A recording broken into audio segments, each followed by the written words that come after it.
What do I even say about a router? It's got a gig of RAM on it, so that's interesting.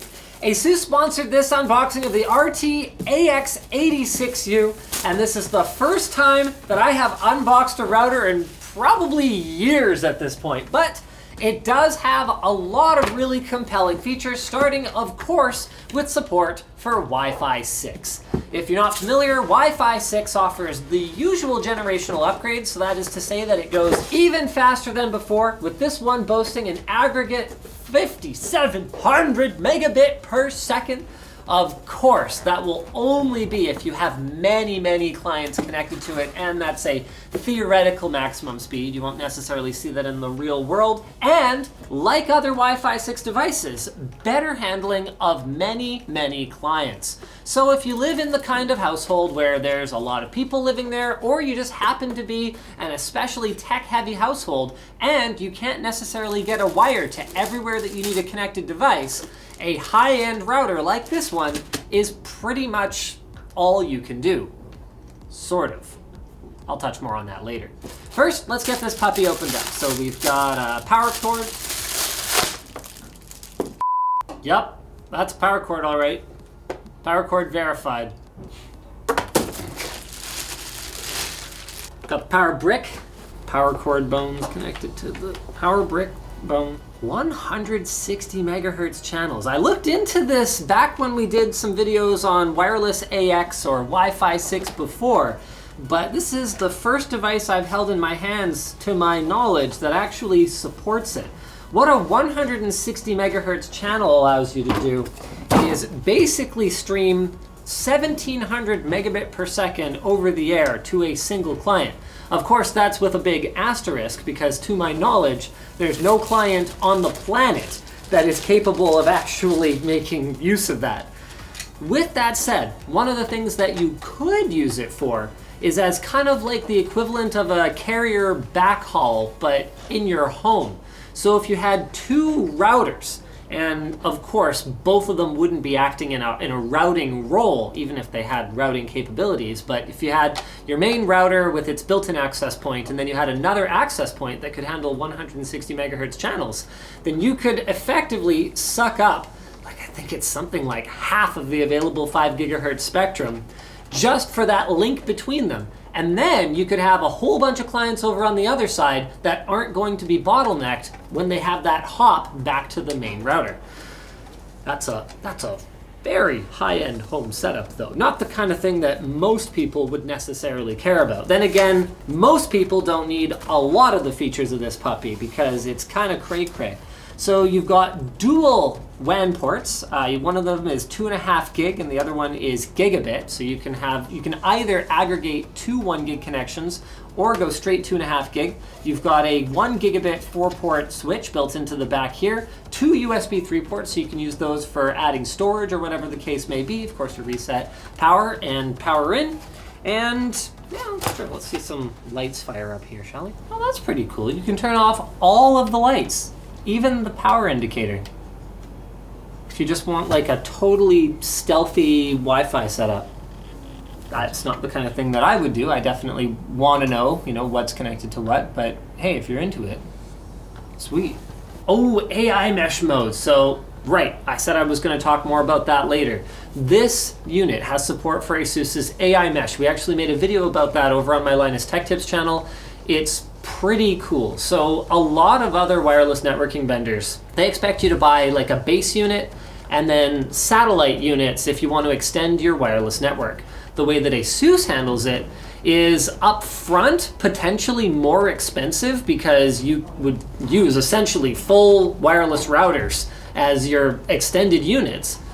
But if you've been using ASUS gear for a number of years, you can use older ones, and they've got support going way back years. So you buy your new one, you upgrade to wireless AX or whatever, and then you go reset up your old one. So you just wipe it and set it up in AI mesh mode, and it will just connect to your new one and extend your wireless. It's pretty freaking sweet. It's honestly one of the most compelling features of their wireless routers.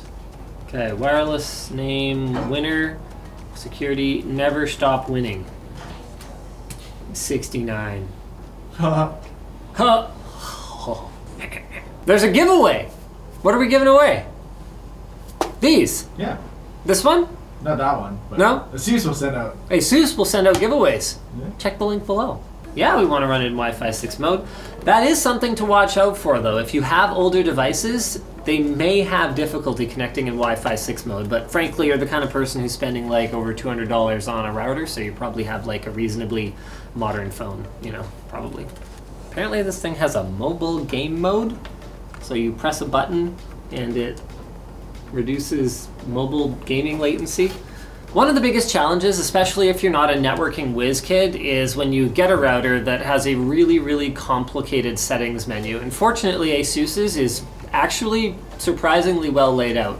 Love you, ASUS. Lots of just, you know, basic useful features. So right when you drop into it, you can see your network map, list out all your clients, easily rename them, give them aliases, stuff like that, which is pretty darn handy if you like keeping your network organized. They've got their AI protection, so this is powered by Trend Micro to give you real-time network monitoring. If you're a really responsible user or you have protection on your individual machines, it's not necessarily something that you'll need, but heck, it is there. QoS is something that allows you to prioritize certain applications or certain types of traffic. Traffic Analyzer gives you all kinds of fun little stats. You can see it by client or by app. And of course, the gaming menu is not for like gaming on your router, it's for any game-related features. So port forwarding, for example, is something that's relatively painless to do on one of these puppies. Of course, the only thing most people are going to do is change their wireless settings. So the only fields you really need to care about in here are if you need to reconfigure your SSID name and change your pre-shared key. You might have to tinker around with this setting, whether or not to enable 160 megahertz, because like I said, these wireless 6 features and ultra wide channels can cause issues with some legacy clients, so at least you've got the ability to turn it off. One of the things that I would strongly recommend is if you are going to use ultra-wide channels, go ahead and manually configure which one you're on, preferably after using a tool to scan for nearby SSIDs and see what channel they are operating on. There's tons of tools that you can use to do that. One of the ones that I like on Android, although I haven't used it recently, is called Wi-Fi Analyzer. So it just allows you to see, hey, what all's around here, ladies and gentlemen, so that you can manually configure your router so it's less likely that you're going to be stepping on your neighbors or vice versa. One other thing you might want to tinker with is going into the LAN setting and changing the IP address of the router itself. By default, it's 192.168.50.1 for this particular one. Personally, I prefer to keep all of my networking infrastructure in my house .1 single digit. So I don't have to like guess too many things if I forget. I don't feel like pulling up the master list that I keep, but you know, that's, your mileage may vary there. You can of course access it through router.asus.com. So that's pretty much all there is to say about it. What is this?